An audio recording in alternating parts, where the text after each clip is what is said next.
ఒక మాట అన్నారు ఇక్కడ ఒక మాట అన్నారు, పాక్షికం అన్నారు, సంపూర్ణం అన్నారు. దీంతో పాటు ఆ రెండింటికి మధ్య వ్యత్యాసం ఏంటి, ఎటువంటి ప్రభావాలు ఉంటాయి? ఈసారి సంపూర్ణం కాబట్టి మీరు అన్నారు కొన్ని రాష్ట్రాల వాళ్ళకి సంబంధించి చాలా పీక్స్లో ఉంటుంది, కాస్త లక్కీ మూమెంట్స్ ఉంటాయనే అర్థం వచ్చేలా చెప్పుకొచ్చారు. ఇంకొన్ని రాష్ట్రాలకు సంబంధించి కాస్త బ్యాడ్ డేస్ కింద మాట్లాడుకునే కొన్ని అంశాలు వాళ్ళకి ఇంపాక్ట్ చూపించవచ్చు అంటూ కూడా. సో ఎటువంటి ప్రభావం వాళ్ళు ఎదుర్కోవాల్సి ఉంటుంది, ఎటువంటి ఇబ్బందికర వాతావరణం ఉంటుందండి? అంటే ఎటువంటి దుష్పరిణామాలు ఎదుర్కోవాల్సి ఉంటుంది, లేకపోతే జ్యోతిష శాస్త్రాలు ఏమని చెప్పడం జరుగుతోంది? ఇప్పుడు ఇందాక మీరు ఒకటి చెప్పినప్పుడు ఇందులో చాలా మంది, అంటే కొన్ని నేను కూడా విన్నది ఏంటంటే, ఏదో ప్రపంచం నాశనం అయిపోతుందా లేదా భారతదేశం సర్వనాశనం అయిపోతుందా, ఇవన్నీ ఉత్తుత్తి మాటలండి, ఏమీ కాదు.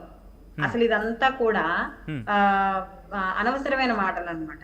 మనకి గ్రహణం వల్ల నాశనం అయిపోయేది ఏమీ లేదు, ప్రపంచం యుగాంతాలు అయిపోయి ఏమీ లేవు. ఇవి ప్రతి సంవత్సరం వచ్చే గ్రహణాలే. అయితే మనకి కాలం జరుగుతున్న పరిస్థితుల్లో చిన్న చిన్న మార్పులు కనబడతాయి మనకి. ఎటువంటివి? మన యొక్క దేశం మీద ఏవైనా కాస్త కొంచెం రాహుగ్రస్తం కదా. శ్రీలక్ష్మి గారు, అంటే వెళ్దాం, అక్కడ వరకు వెళ్ళే ప్రయత్నం చేద్దాం. బట్ నేను అడుగుతుంది ఏంటంటే కనుక, ఆల్రెడీ మీరు ఇందాక అన్నారు కొన్ని రాసుల వారికి కాస్త ఇంపాక్ట్ కొంత పాజిటివ్ గా ఉంటుంది, కొంతమంది కొంత నెగిటివ్ గా ఉంటుందని చెప్పి. సో ఫస్ట్ దాని గురించి మాట్లాడుకున్న తర్వాత అప్పుడు మన రాష్ట్ర పరిణామాలు, తర్వాత దేశ పరిణామాల గురించి మాట్లాడుకుందాం. ఇక్కడ చూసుకున్నప్పుడు మొట్టమొదటిగా కుంభరాశి వాళ్ళకి ఏర్పడుతోందండి. కుంభరాశి మీద ఏర్పడుతోంది కాబట్టి వీళ్ళు సహజంగా ఆరోగ్య విషయాల్లో జాగ్రత్తగా ఉండాలి. ఓకే. అన్నిటికన్నా ముఖ్యమైన విషయం ఏంటంటే, ఇక్కడ పాయింట్, గ్రహణం యొక్క ప్రభావము శుభమైన అశుభమైన 6 నెలల పాటు ఉంటుంది. ఓకే. ఏ తీవ్రతైనా, మంచైనా చెడైనా కూడా. సో అలాంటప్పుడు కుంభరాశి వాళ్ళకి అనారోగ్య సమస్యలు, అలాగే మానసికమైన ఇబ్బందులు, ఆందోళన, ఇలాంటివి కుంభరాశి వాళ్ళకి ఉంటాయి.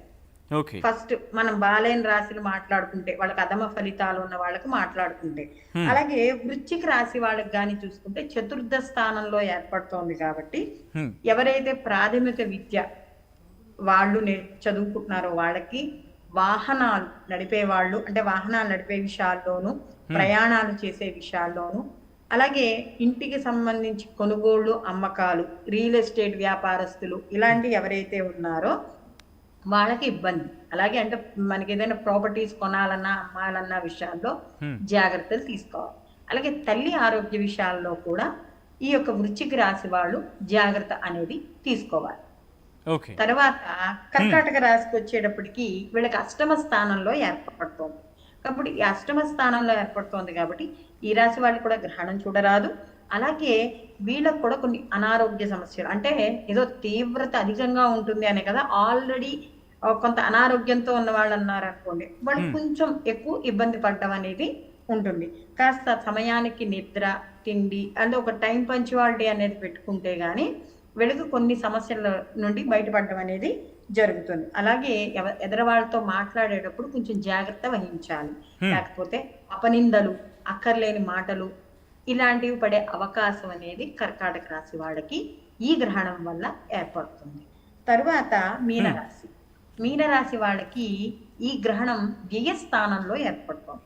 సహజంగా వ్యయస్థానం అనేటప్పటికీ మనం ఏం చెప్తాము అంటే ఖర్చు చెప్తాం. అంటే అనవసరమైన ఖర్చులు, అధిక ఖర్చు, ప్రయాణాలలో ఇబ్బందులు, లేదా చిన్న చిన్న ప్రమాదాలు. అంతేగాని ఏదో మనిషి ఏదో పోతాడు అనే ఉద్దేశం మాత్రం ఒక వెళ్ళకూడదు. అపోహ అనేది ఉండదు, తప్పు, అలా వెళ్ళకూడదు.